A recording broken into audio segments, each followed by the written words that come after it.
না মা। আসসালামু আলাইকুম রহমতুল্লাহ। ওয়েলকাম করছি Anis agro farm Facebook page এবং ইউটিউব চ্যানেল থেকে। আপনারা দেখতে পাচ্ছেন প্রথমে আমি একটা ফলের কার্টুন নিয়েছিলাম। ফলের কার্টুন বলতে এটাকে ক্যারেট বলা হয়, ছোট ক্যারেট, এটাকে কমলার ক্যারেট বলা হয় আর কি, কমলা আনা হয় এই ক্যারেটগুলোতে করে। তো এইটার মধ্যে প্রথমে আমি খ্যাট দিয়েছিলাম, তারপরে তুষ দিয়েছিলাম। তুষ দেওয়ার পরে যখন উঠালাম তো দেখে তুষগুলো নিচ দিয়ে পড়ে যাচ্ছিলো। পরে আম্মু বলতেছে, না বাবা একটা শক্ত কাগজ দাও যাতে করে তুষগুলো যাতে নিচে না পড়ে যায়, যাতে সুন্দর করে বসতে পারে। তো আজকে এইটাতে কি মুরগি বসাবো বা কি মুরগির ডিম বসাবো সেটা আপনার দেখাবো ইনশাল্লাহ। ভিডিওর সঙ্গে থাকুন, বিস্তারিত জানতে পারবেন ইনশাআল্লাহ। নামাজ বাদ দিও না বন্ধু, দুনিয়ার জীবন থেকে আখিরাত উত্তম।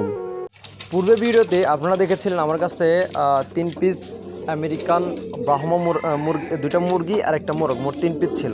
তো এগুলো ডিম পাড়তেছিল, আপনাদের পূর্বে দেখাইছিলাম। তো স্ক্রিনে দেখতে পাচ্ছেন যেগুলো আমার, এটা হলো মোরগ আর ওই 2টা হলো মুরগি।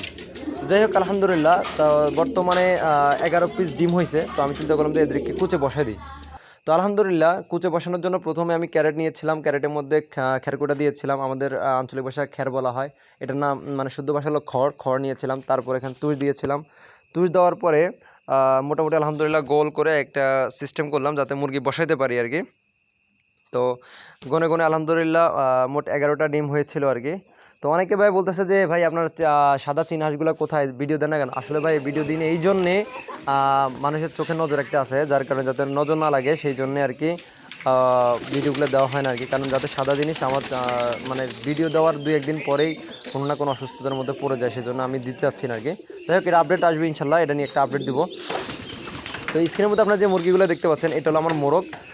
আসলে ছোট দেখাচ্ছে, মুরগিগুলোর সাইজ মাসাল্লাহ ভালোই দেখাচ্ছে। মোরগটার ওই খাওয়া দাওয়া পশম দাও। উঠে একদম ছোট হয়ে গেছে।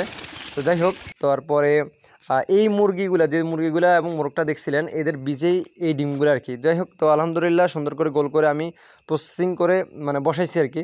আসলে আমাদের ঘরের যে মুরগি বা দেশি মুরগি বলেন, ব্রাহ্মা মুরগি যেগুলোই বলেন না কেন, এগুলো আমি নিজ হাতে বসাই। আমি এগুলা আম্মুকে বসাতে দিই না, আমি নিজে বসাই। কারণ আম্মুও শখ করে আমার কাছে আর কি আমাকে বলে যে তুমি নিজে বসাও আর কি, যাতে আমার এগুলোর প্রতি শখ আছে সেই জন্য আমি নিজে এগুলো তৈরি করে খাঁচা বলেন সুন্দর করে নিজেই মানে সিস্টেম করে, মানে এগুলো সুন্দর গোল্ড গাল করে যেভাবে মুরগিটা বসলে সবগুলো ডিমের মধ্যে তা লাগবে আর কি, সেই সিস্টেম করে আমি নিজে বসাই আর কি। তো যাই হোক, আসলে যে মুরগিটার মধ্যে যে মুরগিটাকে বসাবো আর কি, সেই মুরগিটা আমার বাসার ছিল না, এটা আমার ফুফুর মুরগি। তো আমার মুরগি ডিম যাতে 11টা হয়েছে, তো চিন্তা করলাম যে 11টা ডিম যাতে হয়েছে আমি এই 11টা ডিম বসাবো আর কি। তো আমি আমার কাজিন বলেন বা আমার ফুফু বলেন, ফুফুকে ফোন দিয়েছিলাম। তো ফুফুর কাছে শুনলাম যে একটা মুরগি আছে, তো আমি বললাম যে না, মুরগিটা নিয়ে আসি, মুরগিটা বসাবো। দ্বিতীয়ত কথা হলো যে আমি কয়েকজনের কাছে খোঁজ করেছিলাম, আমাদের মামার বাসায় খোঁজ করেছিলাম, বাট কোনো মুরগি ছিল না ওনাদের, মানে কুচে বসা মুরগি কোনো ছিল না। আমাদের এগুলো উসমাতি বলা হয়, কিন্তু এটা মানে শুদ্ধ ভাষা হলো কুচে বসা আর কি। আপনাদের এলাকায় কি বলে মানে উসমাতি, ডিম পাড়ার পর মুরগি যে উসমাতি হয়, আপনাদের এলাকায় কি বলে অবশ্যই কমেন্ট বক্সে জানাবেন। তো ওই মুরগিটা নিয়ে আসছিলাম আমার ফুফুর বাসা থেকে। তো ফুফুর বাসা থেকে আনার পরে আমি ডিমগুলো যখন প্রসেসিং করলাম, এই খোপের ভিতরে ওকে বসাবো আর কি। এটা আমাদের মুরগি খোপ, আপাতত মুরগি তেমন একটা নাই, দেশি মুরগি খুব কম আছে, ওগুলো অন্য একটা খোপের মধ্যে রাখি।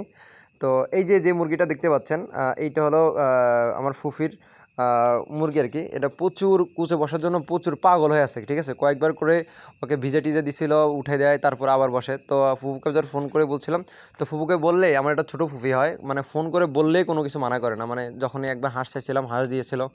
তো যাই হোক আলহামদুলিল্লাহ, তো ফুফির কাছে আমি চাইছিলাম যে ফুফি একটা দেন, মুরগি আছে নি? কয় হ্যাঁ বাবা আছে, অনেকদিন ধরে বসে না, মানে বসার জন্য খুব করতেছে, তো লাগলে তুই নিয়ে যা। পরে আলহামদুলিল্লাহ আলহামদুলিল্লাহ নিয়ে আসছি, নিয়ে আসার পর যখন বসাইলাম দেখতে পাচ্ছেন আপনারা সুন্দরভাবে বসে গেছে। তো সবাই দোয়া করবেন, নেক্সটে ভিডিওতে দেখাবো ইনশাল্লাহ বাচ্চাকে ফুটছে কিনা বা কী অবস্থা। তো আজ এই পর্যন্ত, সব ভালো থাকবেন। আর আমার চ্যানেলের ভিডিওগুলো যদি ভালো লাগে থাকে অবশ্যই লাইক এন্ড সাবস্ক্রাইব করবেন, কমেন্ট বক্সে জানাবেন। আসসালামু আলাইকুম রহমতুল্লাহ।